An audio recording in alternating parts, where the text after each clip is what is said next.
After 1,200 miles, I got back off trail.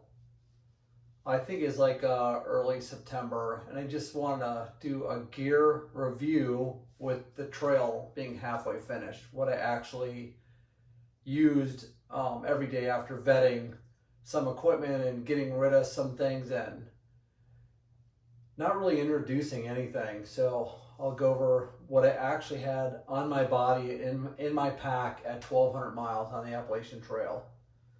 So first of all, I had just a baseball cap and also an Under Armour like sort of fleece lined beanie, mostly for for at night. I was wearing a pair of cool, it's spelled KUHL hiking shorts. They have a zippered pocket and a back pocket, elastic waistband, and it's got like a little drawstring. Also, I wore these every single day of the hike. Every day I wore these. The other thing I wore every day was this 150 weight Smart Wool Merino Wool t-shirt. Had this on every day. Just start a couple little tiny holes developing in the back, but I mean, this is what was on my body every day. Actually, every night too. I found out that just for me, switching into sleeping clothes was kind of a waste of weight and time or whatever. So I just slept in these. You just do that on trail. I don't know how many people switch into sleeping clothes. I didn't. I mean, you're out hiking. What difference does it make? A couple other things I had was an Under Armour pair of cold weather leggings and some Under Armour cold weather long sleeve shirt. And these, like this time of year, actually, I would start out the day in these because it was cold, and then I take both these off and then wind up in the shorts and t-shirts, and this is what I hiked in all summer. So that's that. Ex officio underwear every day, no chafing ever. The most important piece of gear I thought, like out of all this clothing, was a pair of Injinji toe sock liners and a pair of Darn Tough socks. I had this combination on every single day for 1,200 miles. I never got one single blister ever. Not one blister. 2 pair of socks. That was the winning combination. My trekking poles are Black Diamond, just aluminum trekking poles. I like them because of these locks on them, and so they've done a pretty good job for me. Although they look like they have a little bit of wear. I just had a little waterproof wallet from Z-Packs, credit card, debit card, ID, and cash went in there. And then a phone protector. I dropped my phone probably 15 times while I was hiking. My pack is still the Z-Packs Arc Blast. Great pack, keeps all the water out. On my pack, I've got my Z-Packs Duplex tent. It's not a Z seat. I think this is made by Thermarest, but a little fold-out pad. In this pocket, I have my fuel, a little bit big, but whatever.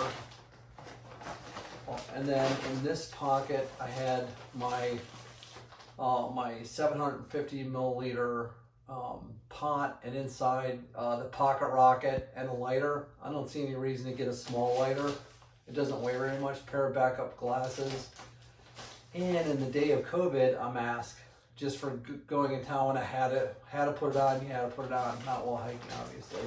And then this pocket, I just had toilet paper and some wet ones. So I've got leaves falling out all over the place.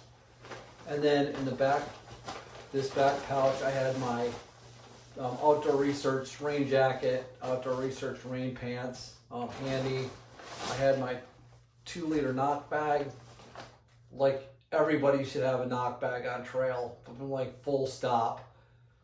Super important for getting water at the sources, especially when the sources start drying up. You're not going to fit your water bottle in these sources.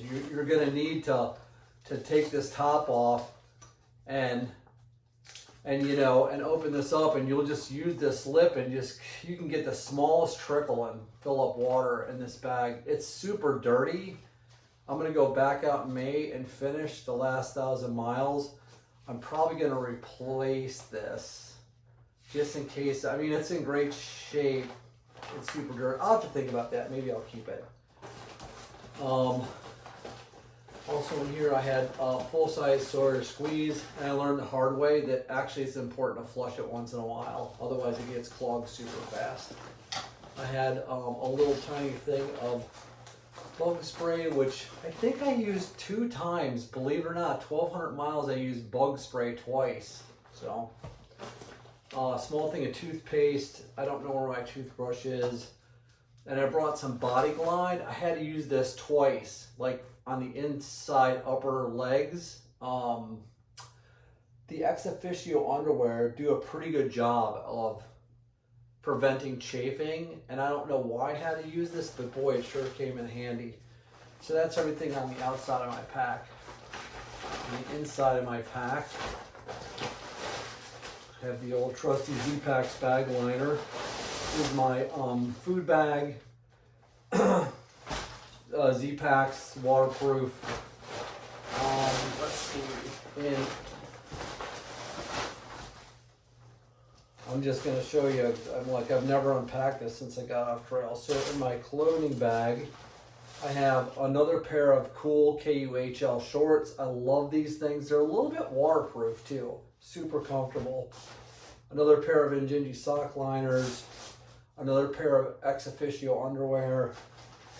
I have my puffy outdoor research. Forgot, but it's a nice puffy. I've got one ex officio give and go t-shirt, which I actually don't like at all. When I go back on, I'm going to ditch this for another 150 weight Smart Wool Merino wool. Smart Wool is a brand name, but t-shirt, because I loved it so much. It's actually cool / warm, and it's really good for wicking. This ex officio t-shirt, I don't even like the way it looks or how it feels or anything. And then I've got I would only need one extra pair of socks, like sock liners and Darn Toughs, but I actually had 2 extra pair in here. Not sure why. I probably could have got rid of one of this. So I had 2 total sock liners and 3 total Darn Tough socks. Darn Tough, like sort of mid-ankle length socks. These are the bomb. And then I had a waterproof bag to carry my clothing in. And then I have my like a ditty bag. I'm gonna try to go through this as quick as I can. And I have redundant bags. Like, you know, they don't weigh much, so you can say what you want. But Black Diamond headlamp. I have my charging cords and my charging block, the thing you plug into the wall. So this is a fast charge for my 2000 milliamp Anchor battery charge. It's got 2 ports and a charging port. This thing will charge your iPhone 8 times, and it'll charge up quick and phone. Another pair of backup glasses. I'm blind and an extra lighter. That's in that part. And then in this bag, I have some ibuprofen, a bug net, which I never used, and kind of that's about it, like whatever medication you want to take. In this bag was a little tiny knife, like a little Swiss Army knife. I have a couple toothpicks, some patches for my Thermarest air mattress, a little bit of KT tape, which I never used, a little bit of line, which I actually used at the top of my tent for putting socks on at night. So there's not much in here as well. And then the only other thing I had in was earplugs, but I mean, I stealth camped so many times, I actually kind of didn't need these unless I stayed in a hostel. And then I always had some of these really great, I think the brand name is Soul, but they're fire starters in case it was hard to start a fire. I just like fires. So that's why I have those fire starters. They don't weigh much either. So, and then in this bag, I had my Thermarest Neo Air mattress, and then a Sea of Summon blow up pillow, and I just sort of kept those separate. So when I made camp, I'd set up my tent. I'd take this out, blow up my air mattress and pillow, and then throw the sleeping bag and clothing and all that stuff in my tent. And then lastly, and here's my down sleeping bag, which was Enlightened Equipment Enigma. So it's got the toe box sewn in, and it's sort of like a semi-sleeping bag / quilt. Honestly, I would have been happy with a sleeping bag if I could have found one that had enough room in it. I felt really claustrophobic when I zipped the other one up. So anyway, so that's my mid-hike gear list. I hope that helps. See you back on the trail early May,